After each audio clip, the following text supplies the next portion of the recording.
For pulling this trick, I'll chop off your dick!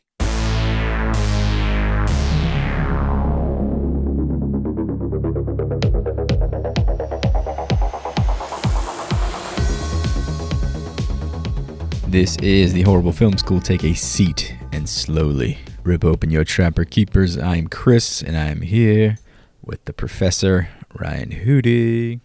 What's up, boys? Excited to play some slots today. Also joined by the foulest mouth west of Mother Ireland herself, Mr. Nasty, a.k.a. Joey. So this past weekend, Professor Tough Dog and I saw Doom 2. I still know what you doon last Sardaukar. Oh. And now I'm working on my Sadakari. That was me asking the only question that matters when it comes to Leprechaun 3. Have either of you ever blown a rod before? Well, last year, about this time, I blew a shaft. So, close. Damn. How big was it? It was pretty big. It cost a lot of money to fix. So wait, you paid to blow a shaft? I did. Jeez. About $4,000 worth of payment. Lucky guy. I know. All right, fellas, before we get too deep into this, I got a bit of a correction from our last episode. Oh. We got a call out on a bit of misinformation that Hootie happened to drop on the audience. Yes. Of course it was me. Wow. Of course it was me. Who could have fucking guessed? Our guy, one of our now patron saints of the podcast, Mr. Lance Hendrickson, is still alive. Is he really? Holy Did shit. Lance Henderson fucking message us and tell us that? Hootie buried this man. Hootie buried this man in a public forum. Oh, he's alive and well. He will be joining us in the next. I wish that'd be incredible. But no, we had an eagle-eyed fan who was kind enough to point out our mistake there. Holy I told shit. him that sorry. I would publicly shame you. So, Yeah, that's pretty bad. Sorry, I killed So a guy. there it is. It's all right. Lance, I love you. he's buddy. resurrected just in time for Easter, man. We got Just in time resurrection for right here. Fucking Pumpkinhead. God almighty, that's awful. Pumpkinhead 2. We got to do Pumpkinhead 2 in his honor now. Blood wings, baby. They buried him in the movie. Hootie buried him in real life. He was dead to me. Wow. And we all went along with it because, of course, we don't fact-check each other because we're idiots. Well, there's trust that we have for guys, okay? What did I say once he said something about him being dead? Probably said something like, oh, shit, and then moved on with the rest of the day. Probably happy to be dead after the fucking sequels he was in. Yeah, probably. You probably wish death on him. I don't doubt that at all. We got to work on our quality control, boys. Well, we're all human, fellas, okay? Or maybe we need to hire, like, someone to comb through our garbage. It is just us three here. We have no producers, so. Yeah, this is a grassroots word-of-mouth campaign here. This is the company. What you hear is what you get. Well, he is a young 83, so. Keep on tooting, Lance. We're proud of you, bud. Look, you don't come to the podcast for factual evidence and information. You come here to be entertained. I think we adequately described the podcast as three idiots, emphasis on the idiots, watch and discuss horror movies. So, And I remember saying that I will never be able to get his autograph now because, the Comic-Con I was at, I didn't get it, but I guess, there was multiple comments about Oh, the you won't man's be able to. untimely You won't be able to end. get it now. Once news reaches his ears, you wish death upon the man. Oh, this is the guy. This is the little fuck. Okay. Oh, R.I.P., huh? R.I.P. me. All right, moving on. It's that time of the year, boys. Stepping into spring. Before we get too deep into it, I got to know, what wish you willing to make at the risk of death by leprechaun? I'm going to go super, super simple with my wish. I wish my nose hairs would stop growing. That's a good one. That's a good one, right? Have you guys noticed? a good point. We're all getting a little bit older. Yep. Have the you trim guys job. noticed your fucking nose hairs are And the sprouting ears. like You have weird goddamn ear weeds? hairs, too? I don't have the ear hairs yet, but Oh, I I got have it. nose hairs like a motherfucker. You don't have the little shaver with 45 attachments? One of them was a nose trimmer?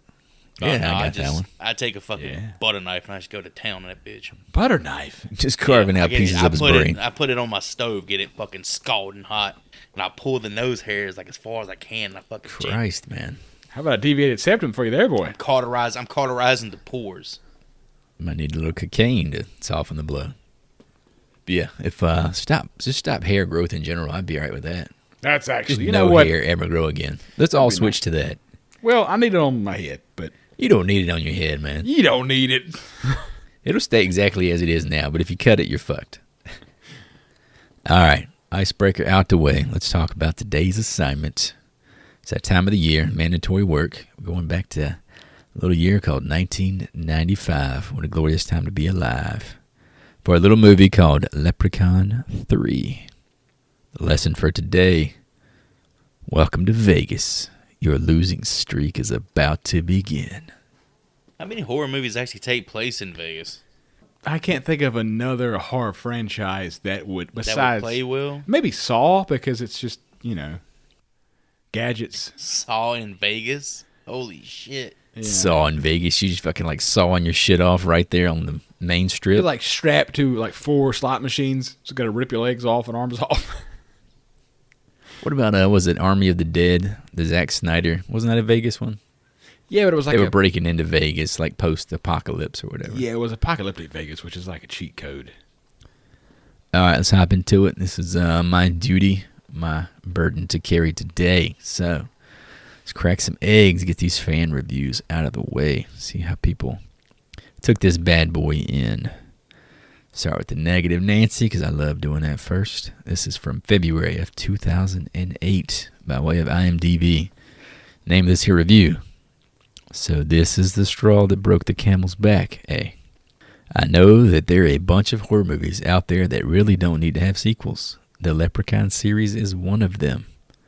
After being killed in the first 2 movies by a clover, Leprechaun 93, and by a steel rod, Leprechaun 2 94, why does this annoying guy need to come back?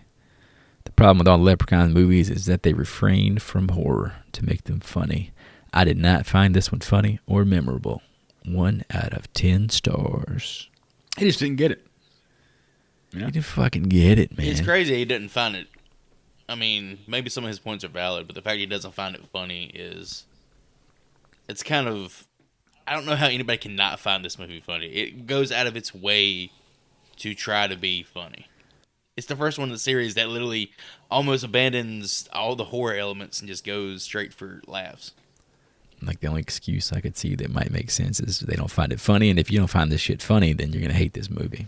There are some one-liners in here that had me rolling.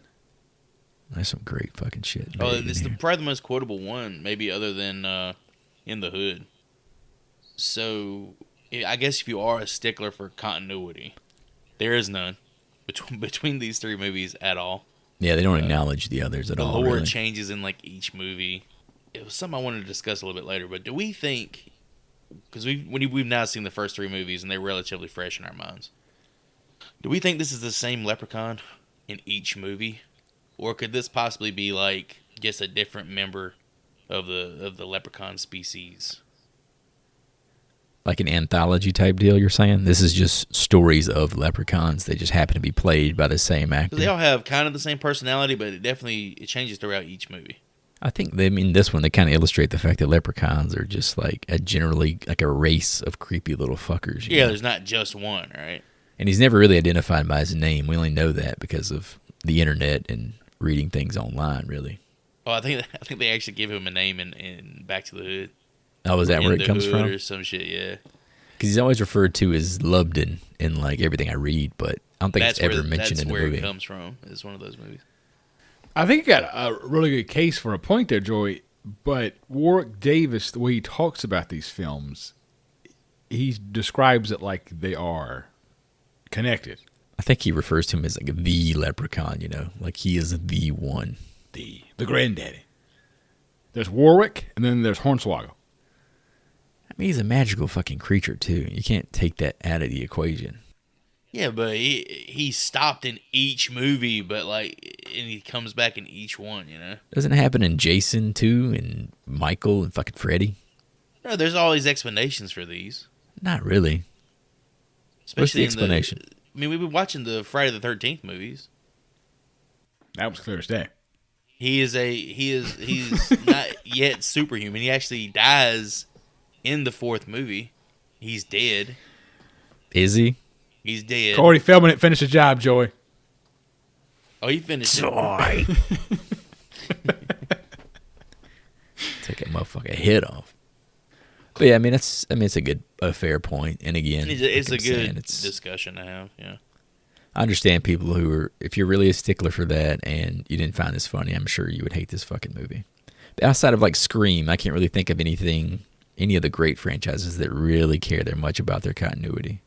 I guess it can work the other way too, though. Like, you can kind of jump into the franchise at any point in time and just watch the movie and not have to know what happened in the previous movies. And I think that's a product of like that early 90s and 80s horror franchise shit anyway, because they weren't watching things on repeat at home like we are now. So you might not have seen the third Friday the 13th, but the fourth one came out, you went with your buddies to watch it.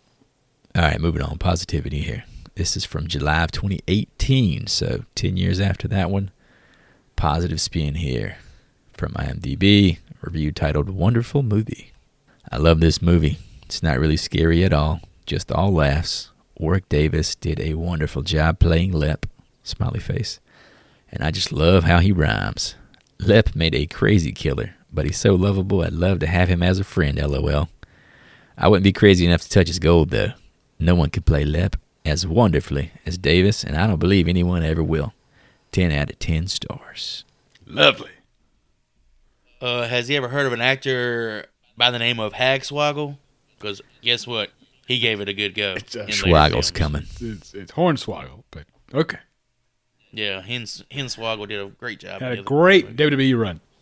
Do you think that he will ever don this costume again? Oh, there's talks of another reboot. With him? I would fucking love to see him. I don't think it's probably not seriously fucking happening. I mean, he is old. I think it's Lionsgate or something like that. How old is he? I have to look it up, but I mean, he's not dead. I can confirm Robert that. England's age? I must say he's 50s. 60s? No, he's Early not in his 60s? 60s. Well, he was in Empire Early Strikes. 60s. Oh, he was in Return of the Jedi in the 80s when he was He was like a child, wasn't 18. Yeah.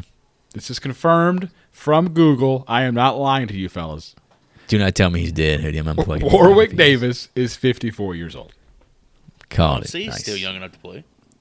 If Sting is still out here doing the Stinger Splash one last time, then we can get one more Warwick Davis There you run go. here. I mean, with AI, they're gonna just redo it with his you're gonna use his face, don't right? Use fucking AI. Holy shit. Man, that's the future of all this stuff eventually. Fucking ruin shit, bro. Ugh. All right, let's move into this here. Let's talk about the people who made the movie. Kind of sparse on my notes here. I did want to highlight, of course, the director, fella by the name of Brian Trenchard Smith, who you may know as director of Leprechaun 4 In Space, 5 episodes of Silk Stockings, and a movie called Night of the Demons 2, which I've seen the poster for 1 billion times, but never watched.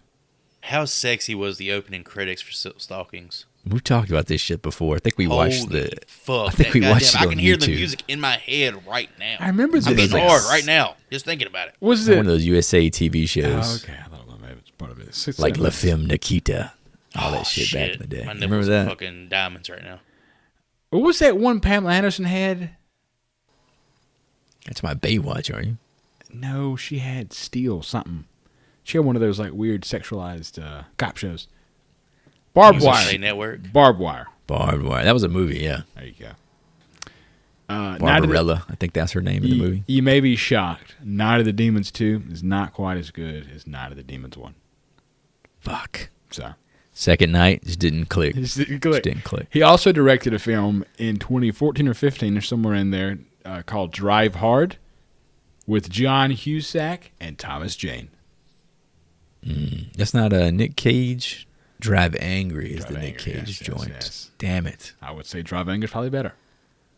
God, they must have been desperate for some fucking cash, bro. It's bad. I've seen it. It's a bad movie.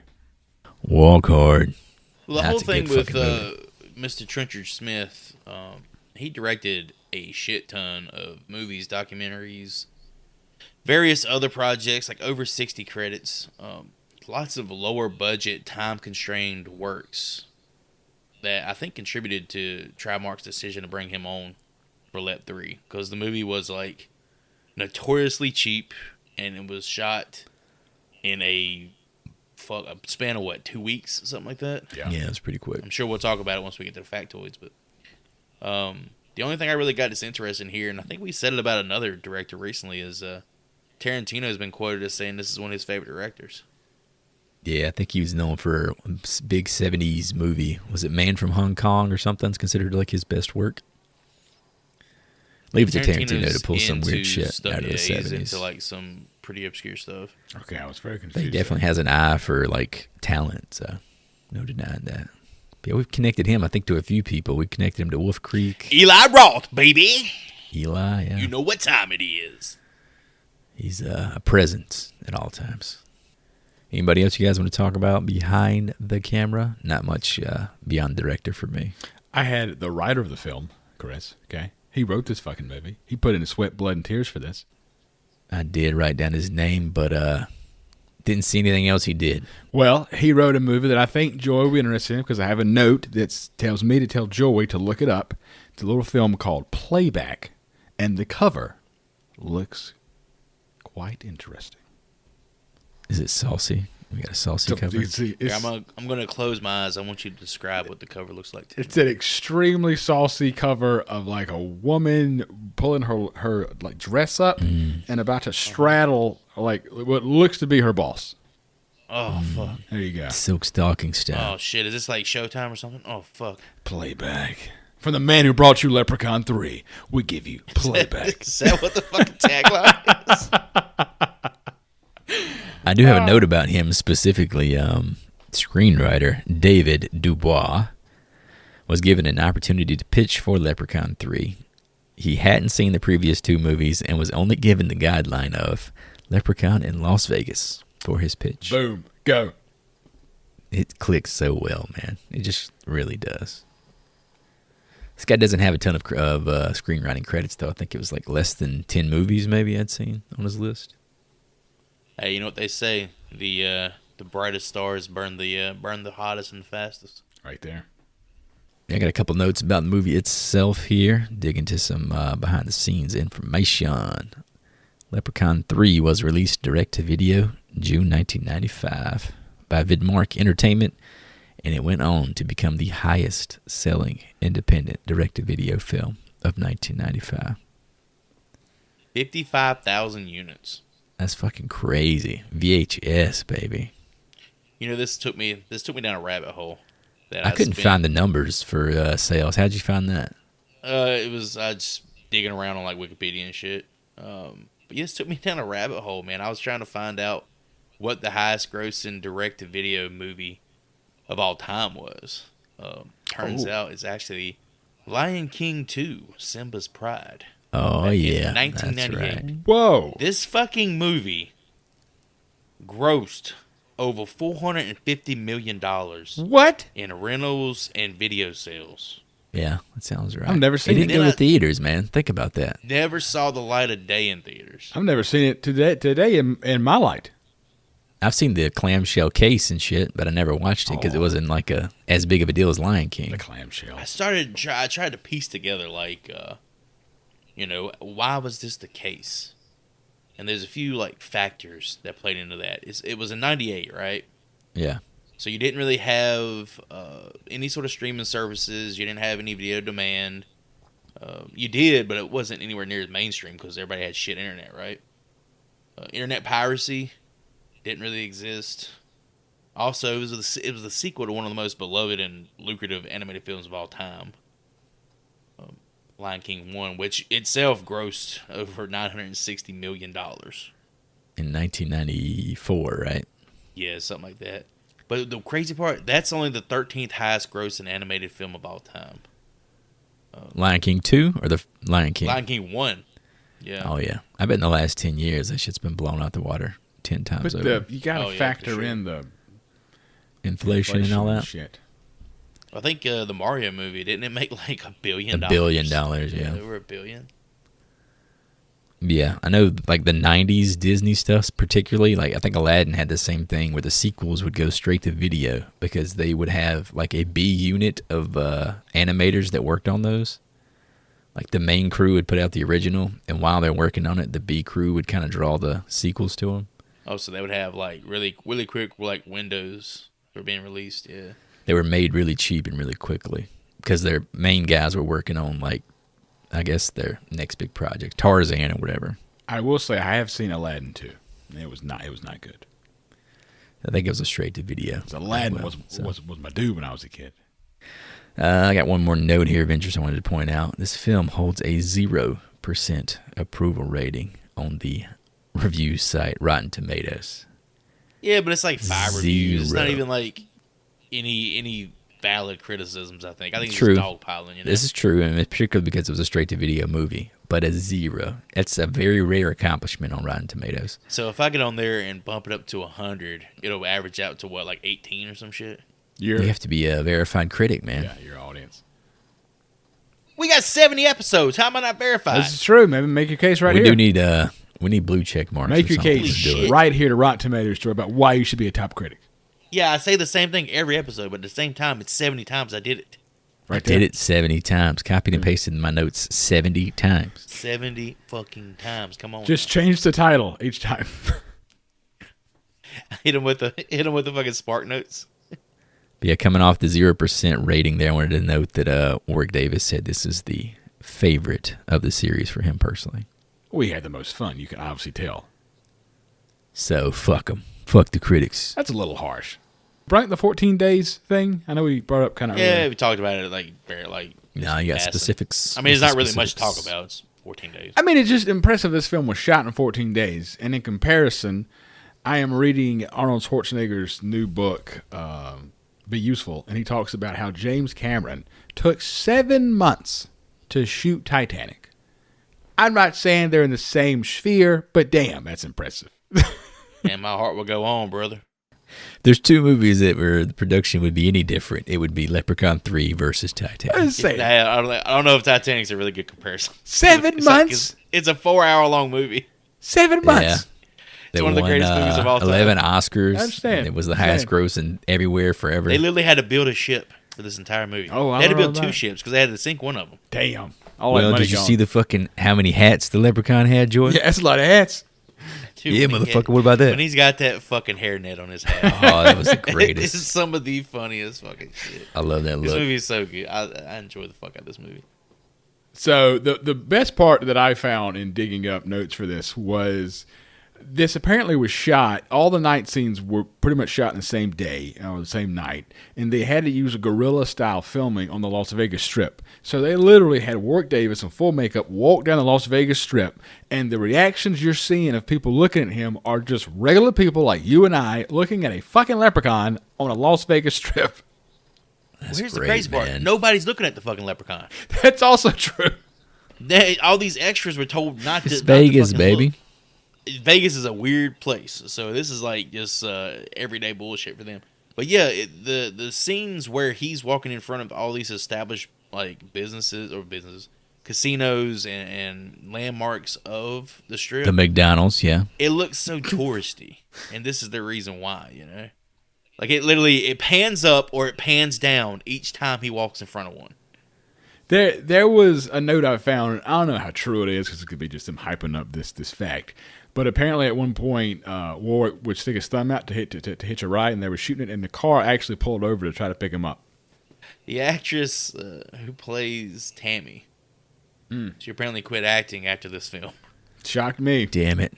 Did she start acting at any point during the movie? She quit acting, and she eventually became like a Howard Stern intern. I don't know what came of her after that. She looked the part. She did do that. Oh, I know, right? She was when she was in that One Piece.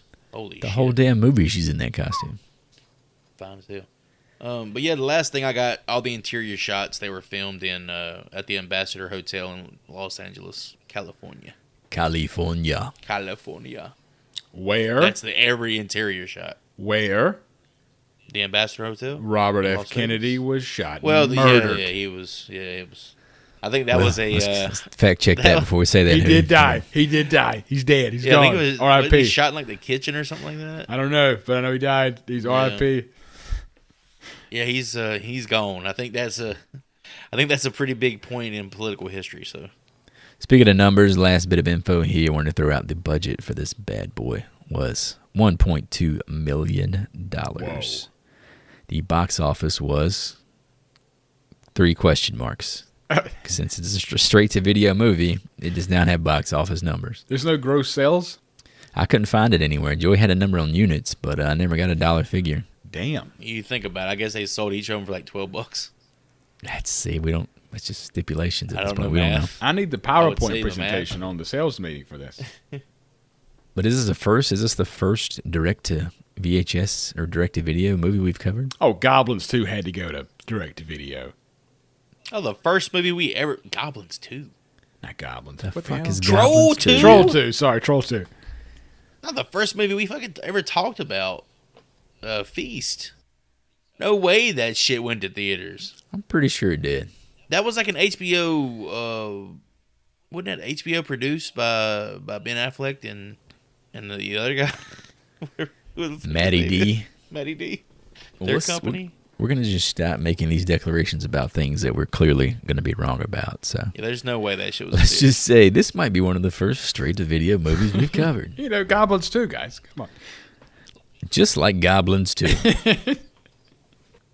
Nuggets, here we come. Fine suit of clothes, lad. Well, thank you very much. Those shoes, do they come in blue suede? I really like them, man. Well, thank you. Thank you very much. Hey, man, you do that pretty good. Next time, make sure you get paid for it. Hey, man, see you on the flip side.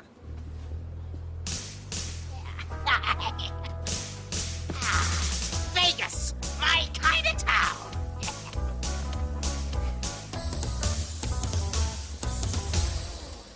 In Las Vegas, a pawn shop owner named Gupta buys a statue of a leprechaun from a down-on-his-luck fella. Despite his warnings, Gupta removes a medallion from the statue, causing it to come to life as a leprechaun who attacks him. The leprechaun escapes with his pot of gold, but drops a coin in the process. Gupta finds the coin and learns about its wish-granting powers via an old-school storybook software application, but eventually falls victim to the leprechaun's trickery and meets his demise.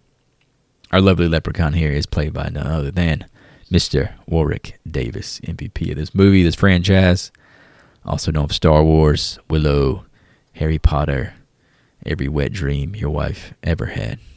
So what happened to Willow? Like the TV series? The TV show, Didn't I it think get that one canceled already? season. I think it got. 'Cause I think it got axed. It's his series, but I don't think it was even about him. I think he was like in it. Yeah, I think he's like a grandfather figure in it or something, like Han Solo in the new Star Wars trilogy. It's one of those franchises where, like, I understand that it probably has a following, but I don't think the following's big enough to support an entire television talking series. about Willow? Yeah. Well, it was just the one movie, right? Does that really make it a franchise before the Disney Plus of it? Well, to his defense, apparently Warwick Davis obviously loves Willow, to where he runs his own personal management group, which is called Willow Personal Management, and it is the biggest agency for short actors in the world. Dude, I'm sure he Hell loves it. yeah. It's the only other movie he fucking stars in. That's true, too.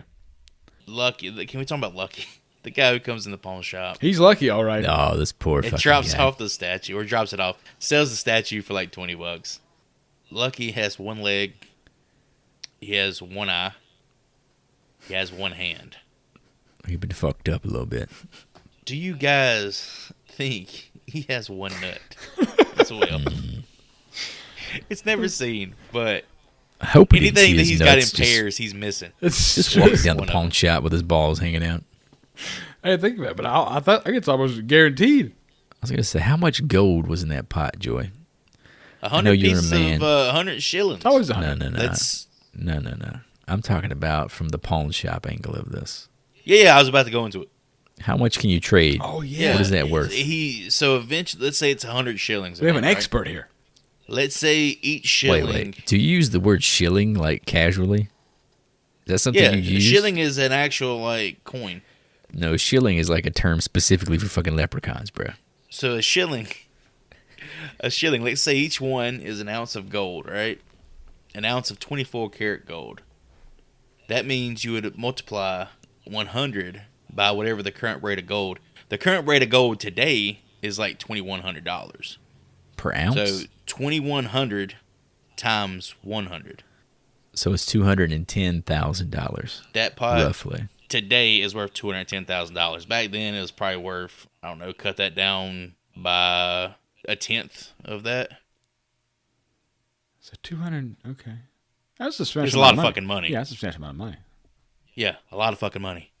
And I can attest, that pot of gold is worth losing a fucking toe and losing a fucking ear over, which is what happens to Gupta's ass. $200K you could chop off my big toe. Yeah, Really? Tax free, I 200K guess. is a lot of fucking cash. That would free up a lot of stuff for me. Lot of cash, Chris. Can you buy a new toe, though?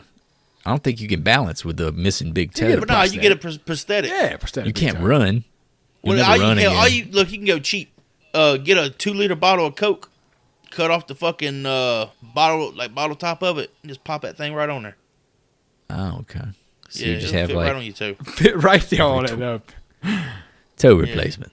And I'm 200. I can do it at the house. I'm 200K up. You know. I was watching this film and I was like, man, the Pawn Stars are nearby, and I forgot we have a very own Pawn Star on the podcast.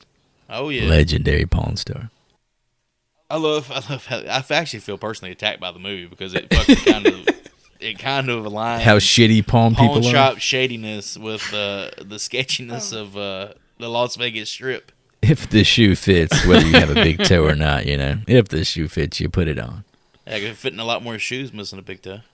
Why would you have a pawn shop across the road from a casino? You know Joey? what's funny? Question about that. We've actually talked about that with the local thing about the casino. That's a good thing for business. Good for Yeah. business, man. Hey, desperate art, people are going to be in sometimes here. art imitates real life. You know. Life finds a way. That's another good quote there. And this film sets up a rule that we have not seen yet, where this supposed medallion is some kind of crucifix towards the leprechaun.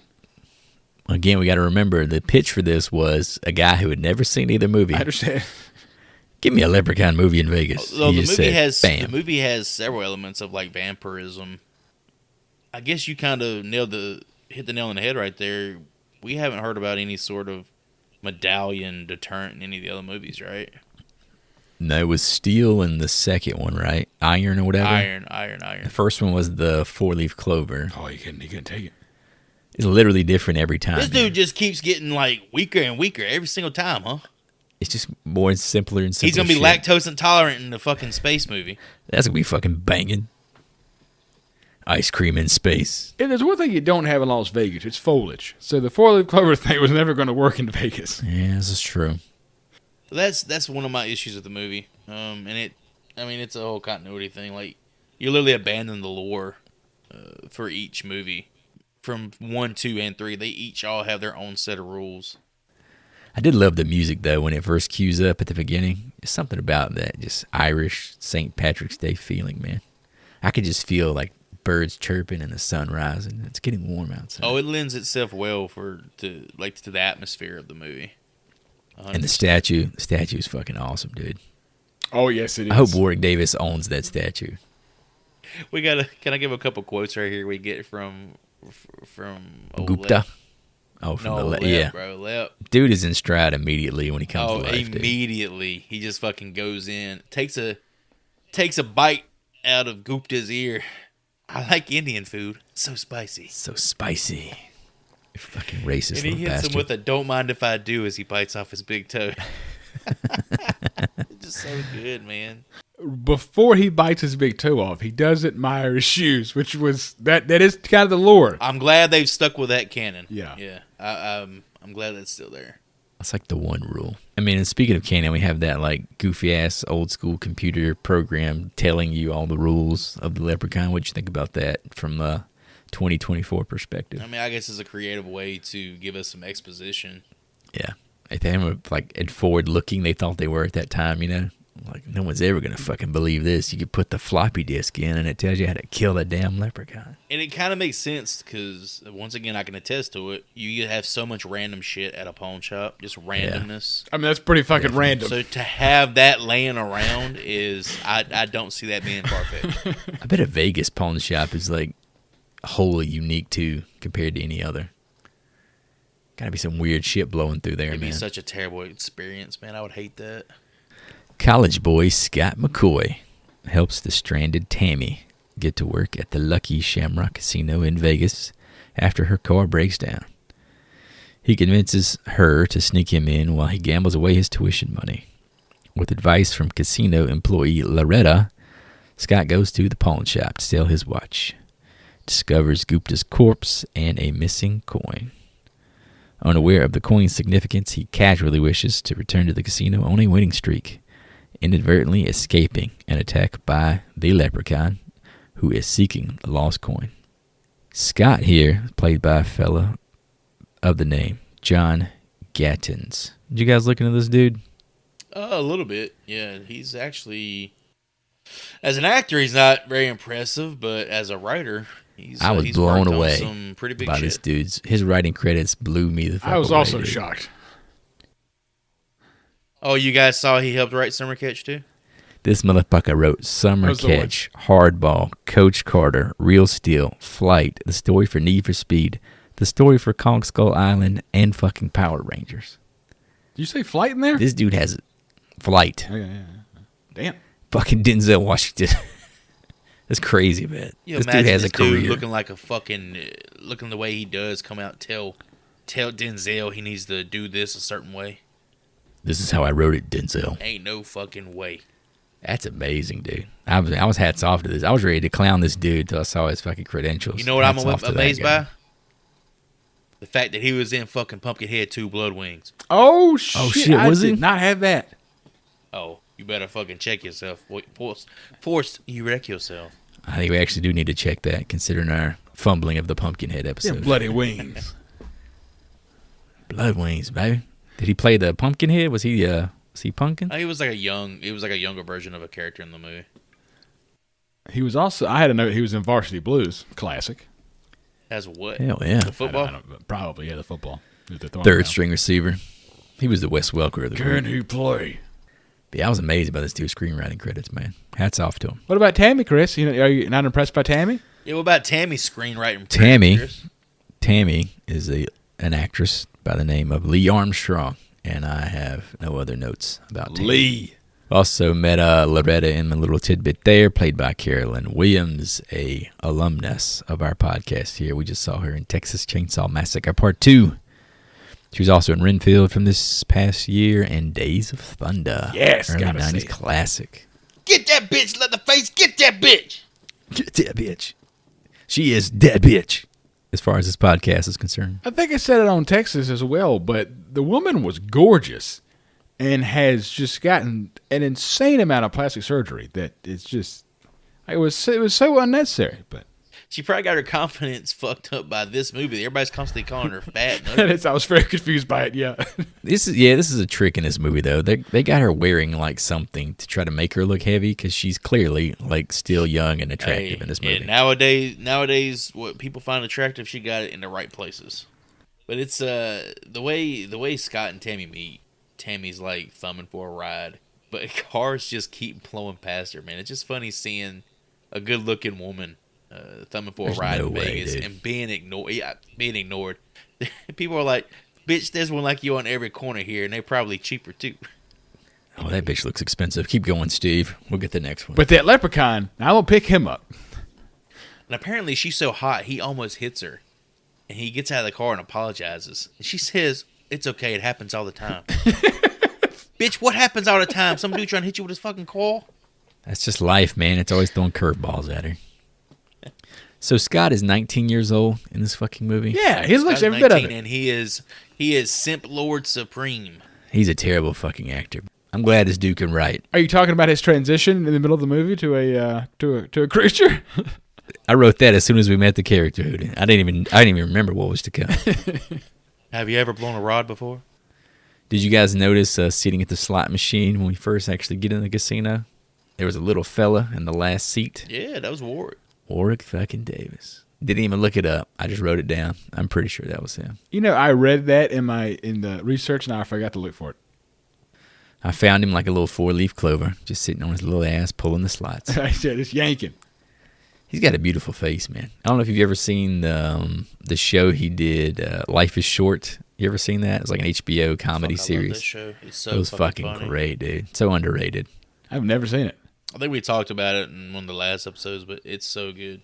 If you forgot about it or you haven't checked it out, go give that a watch. Yeah, It's if you fucking haven't, great. It's if funny. you haven't listened to it in a year, it's been like a year since we talked about it. So If yeah. you've overlooked it, that's a little fucked up. We're literally going to talk about this for like 5 more movies. So much of the dialogue was in my memory though. Watching the shit, man. Like I was literally quoting some lines as they were happening. I was like, "That's amazing." There's no way I've watched this in 25 years. I was about to say, I don't know how you boys were, but I wore this film out when I was a kid. oh yeah, Had a question too about the button under the roulette wheel. What is the fuck does that do? How does that make a difference? It's a magnet. Yeah. Oh, was it a magnet? Okay. Yeah, it's a magnet. Here's the fucking thing. I didn't put that You together. really ain't got to cheat at roulette. Yeah, you can't. It's so it's random. like the hardest shit to win because every time they're trying to fucking win, Scott is a moron. He's putting his fucking money on the actual numbers. Instead of colors, you mean?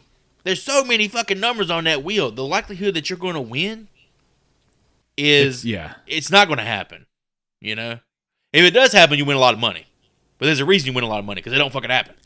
People love poker. People love blackjack. Nobody comes and says, I fucking love roulette. You're not gonna sit at the roulette table for more than 30 seconds because either you're all fucking busted or you won and you're done. Roulette is something when you're drunk, you got $100 left to your name, you put it on red, you put it on It's black. a lottery ticket, yeah. If you want to feel good about yourself, put half on one, half on the other. You're gonna fucking win regardless. It's not what the high rollers call a skill game. He's a 19-year-old kid. He's stupid, man. His poor fucking parents wrote him that damn check. God, that was sad. It is so funny. This dweeb was walking around with a check for $23,000. Yeah. Adjusted for inflation, that's like $46,000 in 2024. Right there in the old They pocket. gave it to this 19-year-old who's driving across the country. You know, as soon as the minute he got an erection, he lost all that money. That's Or what happened. maybe they knew their son and they knew it was going to happen. Back at the casino, Scott hits a winning streak and is offered a free room by the owner, Mitch. Tammy suggests he lay low until her shift ends. Meanwhile, Loretta and resident magician Fazio plan to steal Scott's winnings and the mysterious coin he possesses. Fazio manages to steal the coin but flees when he is caught.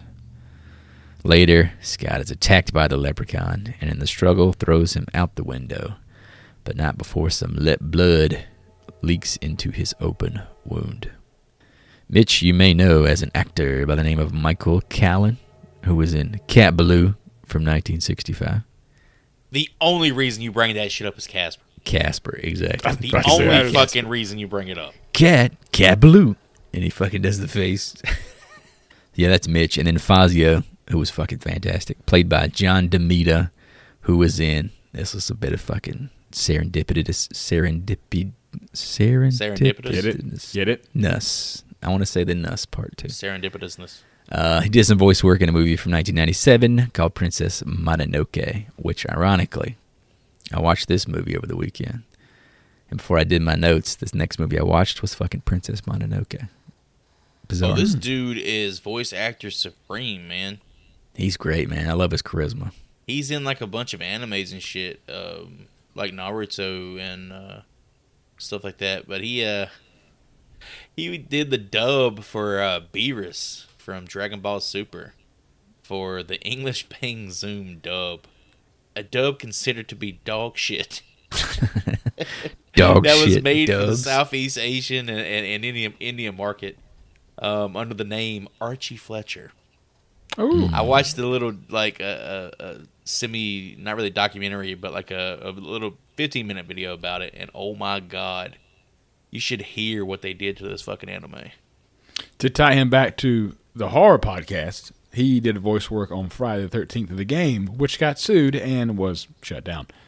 Fazio's a fucking asshole. Oh, he's got one of the best like burns in the whole movie when he's talking to Loretta, and she's talking about how she wants to be his assistant, and he says, 20 years ago, Loretta, or should I say 20 pounds ago? 20 pounds ago? Oh, You gotta get that fucking hell. delivery. He's got say sassy, bro. He's got so much fucking charisma. I like when Sass. Tammy had walk up, he said, "You will address me as Great One." What are you, the fucking Pope? He also told Loretta that even if you got a boo job, it won't fix your personality. He's fucking roasted. asshole, man. See, there's people that talk about the acting in the movie, right? The acting outside of the two protagonists The is leads, actually yeah. good. You could tell like everyone It's so else is an fun. actor, you know? Yeah. Everyone is an actor except for those two people. Scott clearly is a screenwriter. Tammy never acted again. So Like, these people are playing, sure, they're playing stereotypes, of Vegas characters, but they're doing it well. They're literally playing to the stereotype. yeah, DeMita, he was fucking fantastic. Him and Warwick, I just wanted to see them have more like screen time together. The whole green shit bit, that was fucking great. Yeah. He made the leprechaun doo-doo in his hand. Did we talk about the Tony and Art yet? They have their back and forth it's so fucking funny, in my opinion. I mean, they come up like, and we're the muscle here. We're gonna like put pressure on Mitch. He owes us money. There's no real like explanation for who they are, what the fuck is going on. But they spend so much of their time kind of like flirting with each other in a way, just like doing this weird comedy bit. I think at one point they're talking about like his socks and his fucking underwear. It's like, oh shit, man, I switched to jockeys. The pawn shop owner is dead, right? Yeah, Scott found the body and called in the cops and then completely fucking forgot about it. Dude, Yeah, Lip goes yeah. Barry Bonds on that ass with that fucking shillelagh. He says, after he kills this one got me, with all this killing, I have lost my shilling. There isn't very much dialogue in here that he says that doesn't rhyme. Yeah, it's all like the poetry of this one is on point. Dude, right before that is like probably the most famous quote from the movie. There once was a man from Madras who had balls of fine brass. In stormy weather, they clanged together, and sparks flew out of his ass. And that fucking laugh. But you were talking about the insert shots earlier of him like walking around Vegas and just commenting on shit. I thought it was fucking fantastic, man. Yeah, it was great. But he stops in front of the topless bar or the topless club. Oh, was it Glitter Gulch? He licks his lips and is like giggling to himself, and he says, "Nope." He just keeps on going because he has to go find his coin and shit. We don't have the budget for that. And you already talked about the Dookie, right? Yeah, dookie I hand. want to do the quote he says. Perfect green shit. Little token of my esteem, it exactly what it seems. Made fresh daily at exactly 9 o'clock. It comes from my shillelagh. You can keep it in a crock. Did you two guys enjoy the interaction with the Elvis impersonator? Where he's like, ooh, I That was like fucking It's- great it's- too, man. like your moves on him, man. Well, thank you very much. This is fucking. Warwick Davis is fucking eating this up, man. This is a TV movie. What the fuck happened, man? TV movies used to be fucking bangers. Yeah, well, it was a TV movie. Yeah, it was great. Yeah, the, that's the, true. the 90s were wild. Now we fucking Netflix puts $1 billion into a movie and it's a fucking turd. Loretta swipes the coin from Fazio, but Mitch takes it from her sarcastically, wishing for Tammy's affection. Under the coin's influence, Tammy seduces Mitch until Loretta intervenes, breaking the spell. Tammy rejects Mitch, who fires her. Later, our boy the Leprechaun appears again, tricks your boy Mitch, and transforms a TV woman into a lethal robot, taking Mitch out on top. Boobs. That's my note on this section. Boobs. Very fake looking boobs, yes. You know how fucking, as a kid, seeing those boobs, how you felt, and as a man, seeing those boobs, how you feel. It's just not quite the same. It's definitely different. Man, the whole lead up to this where Leprechaun was taking the TV and he had the commercials playing and shit. The infomercials Where he were was playing fucking different, great, like playing man. a lawyer, playing Miss preacher Miss was Cleo, awesome. that's fucking great, Yeah, man. the preacher is so fucking good. Praise the Lord and send in your money. Otherwise, you're all doomed to hellfire and damnation for fornication with the devil's harlot. Can we please back up to when Lep goes into the casino and starts playing craps, and he says, "Crooked and sleazy, taking money from humans is easy. Look out, Vegas, I'm taking over." I'm telling you, this is the perfect fucking setting for Leprechaun. It's fucking greedy. It's fucking magical. Did you two enjoy Tammy's overacting during this bit?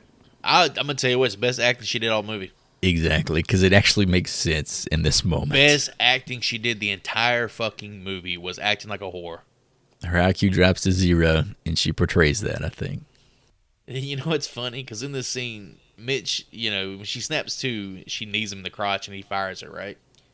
He literally says, "You're finished in show business. You'll never get a job in this town again." Did this motherfucker have another shilling in his pocket and wish that on this actual actress in real life? That's fucked up. Got him. Got her ass, bro. But yeah, the whole seduction, the robot on top. How did y'all feel about that? Well, I felt like Mitch, when she was like on the TV screen and he was like coming towards you, he was so close to sticking his dick in that VCR. He was. He definitely was. Boy, he was inching to that thing. He's like, how is this even happening? And he's like, oh well. It's all out the door once she comes through and then start grinding on your fucking shaft. Well, I like how he referred to it. It was my favorite line from Mitch. "Oh, that's my heat-seeking moisture missile." I was like, this fucking disgusting ass old man. That's rough. Scott is also, because of the leprechaun bite, is slowly turning into leprechaun. We've seen. He's slowly growing sideburns. And did you boys also get extremely hungry when you saw that plate full of about 12 different kinds of potatoes that he ordered? Potatoes, boil them, mash them, stick them in a stew. I was good until she said potato pancakes. And then I'm like, all right, I need to make some of this shit.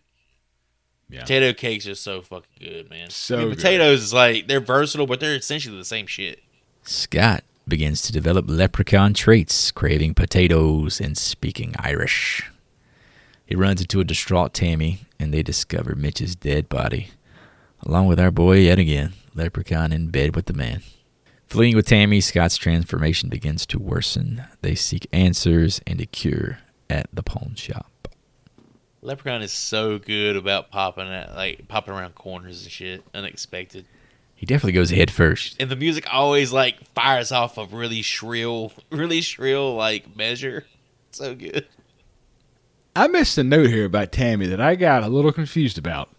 When she comes down the elevator and sees Scott and she's crying and Scott's like, "What's wrong?" and she basically tells him that it's okay. It's nothing that's ever happened before, but I've never lost my job because of it. So is she implying that she's done this before? No, she's implying that the boss man's tried to get with her multiple times.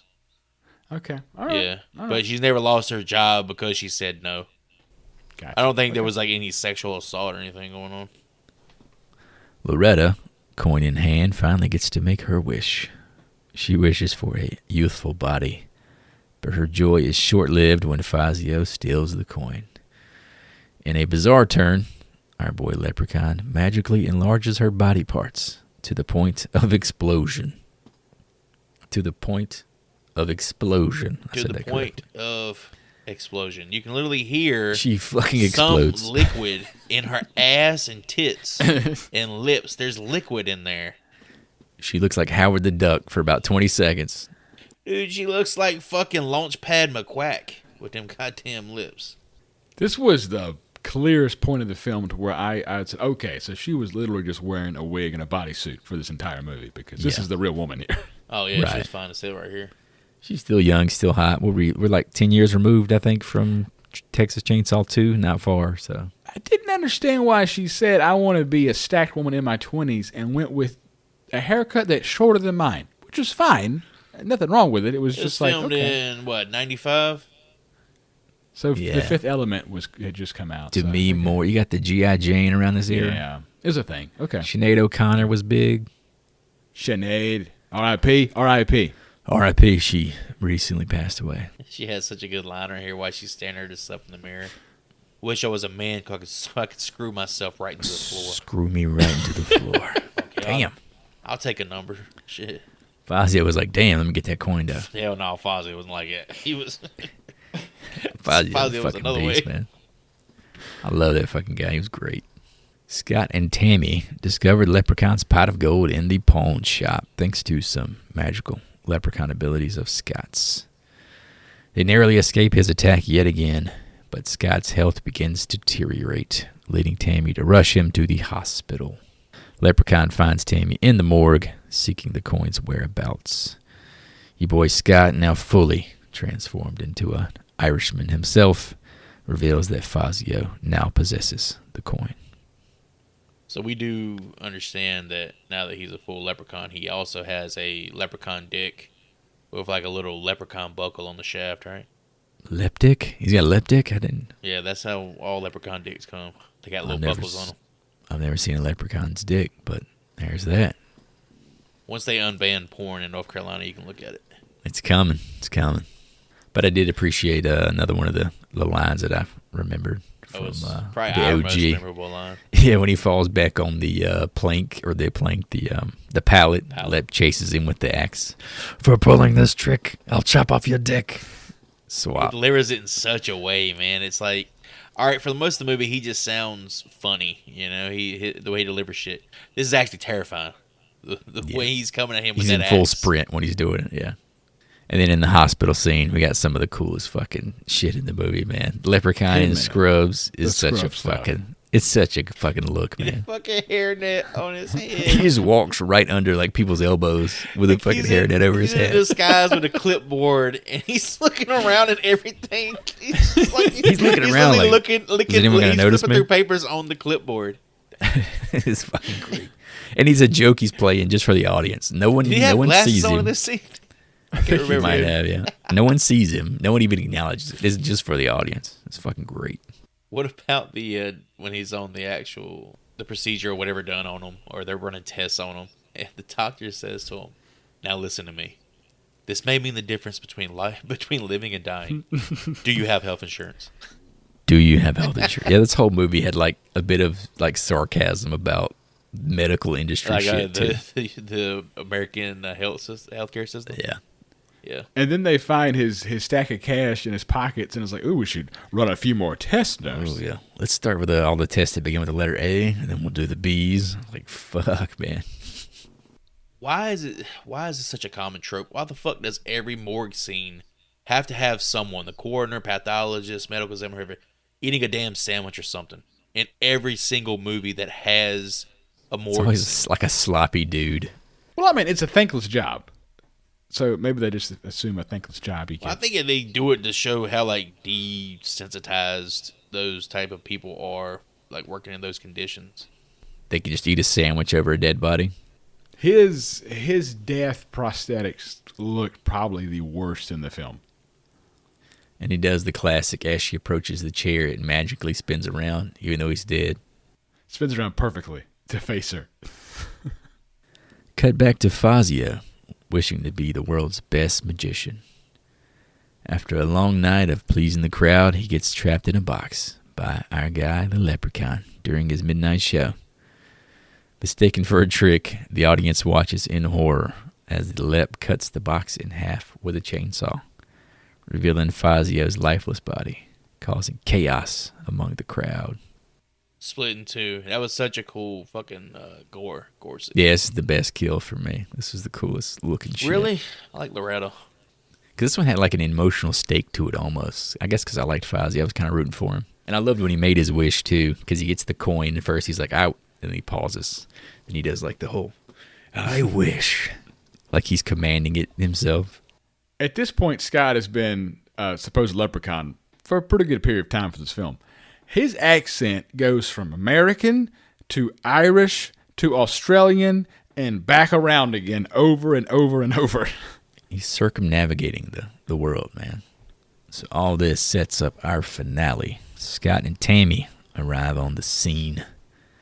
Scott and our boy Leprechaun go Leprechaun v. Leprechaun, with Scott eventually, maybe unfortunately, coming out on top. Burning the pot of gold, he kills the better Leprechaun and returns to his human form. Tammy finds the last coin, but decides she's happy with Scott, discarding the coin as they leave the casino together. So this entire climax, like starting with Fazio being sawed in half through to the end of the movie, was shot in one night. Been a long-ass night, man. Long ass night. It was like over 50 setups. How'd y'all feel about the ending? Pretty anticlimactic, right? 100%. Well, they do it. They do with the ode to Casablanca, like the line at the end, which is talking about the beginning of a beautiful friendship. So I think it's intentionally corny, I guess, is kind of like the highlight of what this movie really is. Right before that, there's a moment where they kind of have like a Star Wars type reference where he directly he directly entices him with the gold, and he tells Scott, "Come over to the green side." Yeah, that was fucking great. I felt like that had to have been Warwick's. Like, can I please do this? I was in. But the music has a cue right there. It's like a measure slipped in. It sounds just like Star Wars. That moment, it's pretty cool.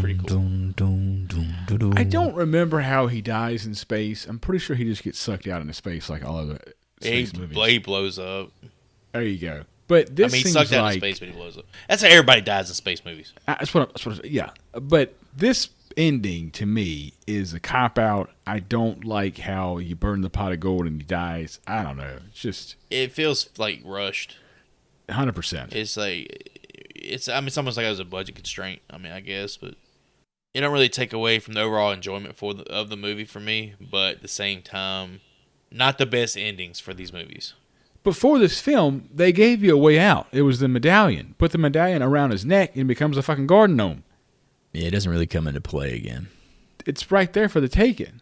It's probably all just an excuse to use the fucking flamethrower. That's true. Just waste flamethrower. They had like another $50K in the budget. We got to use this flamethrower. Yeah, if we spend a lot of this on a flamethrower, we got to use it. These are back-to-back films with flamethrowers. Here you go. We also have the plot of the vampire leprechaun coming full circle. You know, you got the get bit. You know, turn into a vampire deal. He kills the head vampire, or AKA the leprechaun. He turns back to normal from it. All right, boys, this pack of bags we're leaving Vegas behind. What piece of memorabilia you want to bring home on that plane ride back home? So that leprechaun statue has to be one of the coolest pieces of memorabilia we have ever seen on the show. Although, I wouldn't mind a couple of rounds with that fuckbuck, you know what I mean? How about that? That fuckbot, though. That fuckbuck, though. That's 1995 fuckbot. That's probably got all kinds of, like, really old germs on it by now. Hey, I'm good, baby. Hey, that's what they made Lysol for.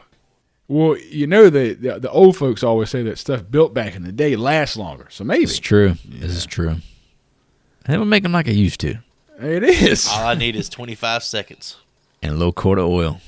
I feel like if the audience were putting together bets for this memorabilia portion, they would have gotten that for Joy right there. I am going to take what Joy brought up, that leprechaun concrete statue, because it was just gorgeous. And in my mind, I live in suburbia. So in my backyard, I can build like a little goldfish pond with a waterfall, and I can put that leprechaun statue dead fucking center. That'd be perfect. You'd have to have it surrounded by like clovers and stuff. That shit would look dope. Yeah. You get your little Pazuzu off to the side as well. That'd be fucking great. Give me an Irish flag behind it. I'm not even Irish, but, you know. You gotta build a statue garden in somebody's yard. Somebody's going to take the statue. As much as I would love to have a little Warwick Davis sitting behind me at all times, I want them leprechaun scrubs, dog. I have no practical use for them, but I imagine they're just so tiny and cute that I would always remember my little dude in those scrubs. Your little dude. It's such good imagery, man.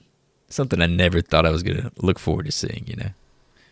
It was the first entrance of, like, Freddy Krueger in the later films becomes the guy who's always wearing costumes, and now Lep is. Like Freddy in this fucking tux. It's the same You fucking love thing the for tux. me. The tux just blew my fucking mind. All right, fellas, grade books out. It's time to be professorial. What letter grades are we handing down for Mr. Brian Trenchard Smith and his film from 1995, Leprechaun 3? Mr. Hootie, what did you think? Leprechaun 3 is probably the one Lep film I watched the most in my youth. As I rewatched this film, all the memories of watching this from our local video rental store came flooding back. And I'm not sure why. It had to be some kind of like buy or rent 2 movies, get 1 free gimmick, because we always had this rented from Brewers, our local store. The reason this film appealed to me as a child was the fact that it comes across as more playful than being true horror. You could almost call it a children's film if you wanted to go that far. I know my parents did. Warwick Davis is obviously the reason these films work so well, but the supporting cast for this film left a hell of a lot to be desired. The special effects, for the most part, look pretty brutal through poor execution. But then again, the film was made in 14 days, with guerrilla shooting literally on the Vegas Strip, and which was on schedule, which was pretty wild. With all that being said, I give this film a C. Get out and rewatch this classic for a hell of a good time. You know, so every time that movie we couldn't find it at Roar's, this motherfucker had it at his house. 100%. Imagine if we knew that shit back then. 100%. I would have come up there with my shillelagh. Fucking bust that ass. Maybe too personal, but I'm pretty sure me and Joey watched this so often because one of our neighbors had copied the VHS from Brewers. Oh, yeah. Had made a copy of it, and we got to see the copy of it whenever we wanted. Hell fucking yeah, brother. Wow. How about That God was- forbid somebody bought it. Hard Yeah, copy we had, piracy we back had in availability 1996. At the house, brother. God forbid somebody actually buys this film. So our neighbor rented the same copy that you had, fucking copied it. So you had two VCR set up, and you would record on one and play on the other. Remember that? Oh, I remember it. Well, I didn't know, fellas, I was humble bragging about how many times I rented this film. Yeah, we had it on demand. We had Netflix before Netflix. So Leprechaun 3, it's where the franchise pivots and becomes more of a comedy than anything else. Thanks in large part to the sense of humor of director Charles Smith. This new approach plays a big role in the franchise's longevity with 5 more films eventually released. The biggest takeaway from 3 is that the movie is fun, man. The setting, the tone, the stereotypically devious Vegas characters, but most of all, Warwick Davis's performance. It's amped up to the max, and part of what makes this one of my favorite in the franchise. The dude is legit enjoying himself in this movie. When I think of Leprechaun, this is the iteration that comes to mind. We also have the best collection of kills in the series up to this point, with a few decent gore effects, namely Fazio being split in half. The plot, for the most part, is non-existent, but a plot point I wanted to bring up is the Irish leprechaun vampire angle. It is interesting and fresh, but it contributes to abandoning the lore from the originals once again, and it just feels lazy and jarring for returning fans of the little green guy. Yet again, the leads are ass, bad acting, uncharismatic, uninteresting, poorly developed. Make me care about a lead, please. I pine for the days Jennifer Aniston's ass in those leggings and Ozzy and Alex getting up to their shenanigans. A slight nitpick I have as well. It sucks we didn't get to keep the tradition of the previous entries going and seeing Lep in a Mad Max style dune buggy, you know, or a high roller caddy with Vegas strip hookers feeding him whiskey and blow. But finally, that ending, it fucking sucks, bro. Sure, the previous 2 movies' climaxes were nothing to write home about, but those endings at least felt earned in one way or another. This time around, it feels like the director just ran out of time and had to rush it. What we have here is Street Fighter Battlefield Earth Troll 2 Syndrome, meaning Leprechaun 3 is a classic case of so bad it's good. It's ridiculous, doesn't take itself seriously, and exists just to give us more of what we love about the Lep movies in the first place. Warwick Davis dressed in a bunch of makeup, saying funny shit while he murders people. Leprechaun 3 grades out with a C. Fuck you, Lucky Charms. This is that one. Best in the franchise. Albeit from a franchise not known for changing the game in any way, shape, or form. Warwick Davis is Steph Curry here. He is just raining jumpers every single scene. There is no better location for a movie about a greedy, magical being than Las Vegas. I don't truly get the hate here. I mean, it's here to have fun. It's here to entertain. It's as simple as that. It's Vegas made into a fucking horror movie. Childhood memories be damned. This is as good as a B horror movie cheese gets for me. I will take a bowl of that any day. Maybe even sprinkle in a few taters. Brian Trenchard Smith is coasting through my class with a B+. Damn, a B+? B+. This is the best in this franchise, man. Wow. I think this is, in my opinion, it's one of the better ones. Oh, this is the best one, man. Grades in the books. We can recap this meaningless audience score guess that we all took a shot at. Start with the low man. Mr. Hootie thought this would sit at a 24, and Joseph said a 30. I said a 36. The audience score on this motherfucker was a 35. Nobody wins. I was He's off always- by just 1 point. He's always bragging, Joy. Always with the bragging. Just saying. So, if you do remember correctly, we did have a correct winner coming off the old Pumpkinhead, which was your boy as well. So, Yeah, boy. that's me. Yep, Next yep, film yep. is up to me. I got a birthday coming up in a few weeks. Happy birthday to me. So, in honor of me and my birthday, I want to employ some help from you two guys. Oh. So I've broken this down into 4 movies, possibly, that I could pick here. I'm going to break that down into a little 2x2 matrix. I'm going to use a filter, one from each of you, to decide what I'm going to watch next. So, Mr. Hootie, do you want to watch something with me that is either prestige or campy? Campy. All day. Campy, okay. Joey, do you want to watch something that is a blind spot for me or an old favorite? Go Blind Spot. Blind Spot. All right. So my little graph here, we're going for campy Blind Spot, which is a film from 1977 called Exorcist 2.